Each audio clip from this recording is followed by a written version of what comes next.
ગઈકાલે રાતની પરિસ્થિતિ જોતા મચ્છુ 2 ડેમમાંથી 51,000 ક્યુસેક પાણી છોડવાનું અમે નક્કી કરેલું હતું, પરંતુ રાત્રે ઉપરવાસમાં અને વાંકાનેરમાં થયેલા ભારે વરસાદના કારણે સવારે 1,18,000 ક્યુસેક જેટલું પાણી છોડવામાં આવ્યું. ત્યારબાદ એમાં ઉત્તરોત્તર વધારો કરતાં 2,67,000 ક્યુસેક જેટલું પાણી છોડવામાં આવ્યું અને હાલ 2,31,000 ક્યુસેક જેટલું અંદાજિત આપણે પાણી છોડી રહ્યા છે, જેના કારણે મચ્છુ નદીમાં પાણી આવ્યું છે અને જે આગળ માળિયા સુધી પહોંચશે. મોરબી શહેરમાં પણ પાણી પ્રવેશવાની શક્યતાઓ રહેલી છે. જ્યારે આ પાણી આવશે ત્યારે નીચાણવાળા વિસ્તારો અમે ગઈકાલ રાતથી ખાલી કરાવેલા છે.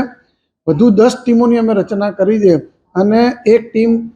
1,500 જેટલા માણસોને ખાલી કરાવી શકે એવી રીતની અમે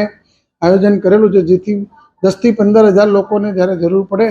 ત્યારે ખાલી કરાવીને અમે એમને 10 સ્કૂલોમાં અને બીજી 20 સ્કૂલો અમે તૈયાર રાખી, એમ કુલ 30 સ્કૂલોમાં આશરો આપશું અને એના માટે અમે ફૂડ પેકેટનું પણ આયોજન કરેલું છે, પાણીની વ્યવસ્થા કરેલી છે અને આરોગ્યની ટીમો પણ અમે ખડે પગે તૈયાર રાખેલી છે.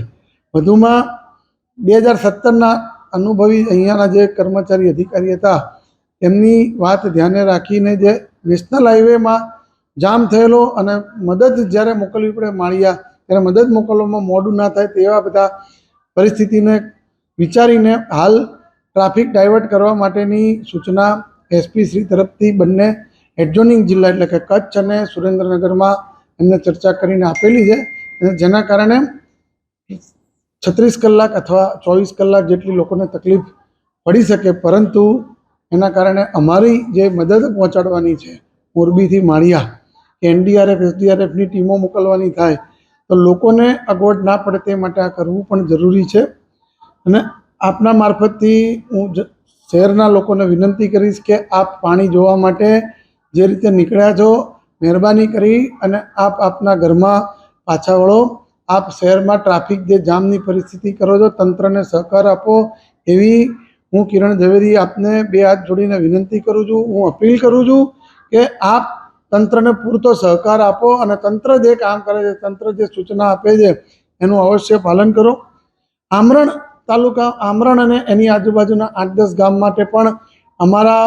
અધિકારીઓને ત્યાં અમે ડેપ્યુટ કરેલા છે, ત્યાં પણ લોકોને તકલીફ ના પડે તેનું અમે આગોતરું આયોજન કરેલું છે. અને માળિયા અને એની આજુબાજુમાં હીરાપર અને બીજા 4 ગામોમાં દર વર્ષે જ્યારે પાણી આવે ત્યારે તકલીફ પડે જ છે. આ તકલીફ પણ ના પડે એના માટે અમારા જિલ્લા પુરવઠા અધિકારી, ત્યાંના મામલતદાર શ્રી, ત્યાંના ટીડીઓ શ્રી, અમારા ડાયરેક્ટર ડીઆરડીએ, અમારા લાઇન ડિપાર્ટમેન્ટના ભૂસ્તરના અધિકારી અને અન્ય અધિકારીઓ કર્મચારીઓની 50 જેટલી ટીમો અમારી એટલે 50 જેટલા અધિકારી કર્મચારી તૈનાત કરવામાં આવે છે કે માળિયામાં દર વર્ષે જ્યારે પ્રશ્ન થાય છે એ પ્રશ્ન ઉદ્ભવિત ના થાય તેના માટેનું પૂરતું આયોજન કરેલું છે. મોરબી જિલ્લામાં જે ભારે વરસાદની આગાહી છે અને હાલ પણ વરસાદ ખૂબ જ પ્રમાણમાં પડી રહેવામાં આવેલ છે, એને ધ્યાને લઈ મોરબીની જે જાહેર જનતા છે એના જોડે એવી કેટલાક મુદ્દાઓ પર અપીલ કરવા ઈચ્છું છું. સૌથી અગત્યના તે છે જે વિસ્તારમાં પોલીસ દ્વારા અથવા જિલ્લા પ્રશાસન દ્વારા સ્થાનાંતરણની કાર્યવાહી કરવામાં આવે છે એ તમામ સ્થાનાંતરણની કાર્યવાહીમાં પ્રશાસનને પૂરતો સહયોગ મળે અને કોઈ પણ સંજોગોમાં એમાં વિક્ષેપ ઉત્પન્ન ન કરવામાં આવે અને જો કોઈ સંજોગોમાં એમાં કોઈ જાતના વિક્ષેપ ઉત્પન્ન કરવામાં આવશે તો કડકમાં કડક કાયદેસરની પગલાં લેવામાં આવશે. સાથે સાથે જે તમામ એવા વિસ્તારો છે જે ડેમની સાઇડ્સ છે, નદી કાંઠેના નીચલાના વિસ્તાર છે, ઓવરબ્રિજીસ છે, નદી ઉપર બનાવેલા પુલ છે, એમાં જોવા માટે પબ્લિકને પાણી જોવા માટે આ વિસ્તારોમાં અવર જવર કરવાનું ટાળવું.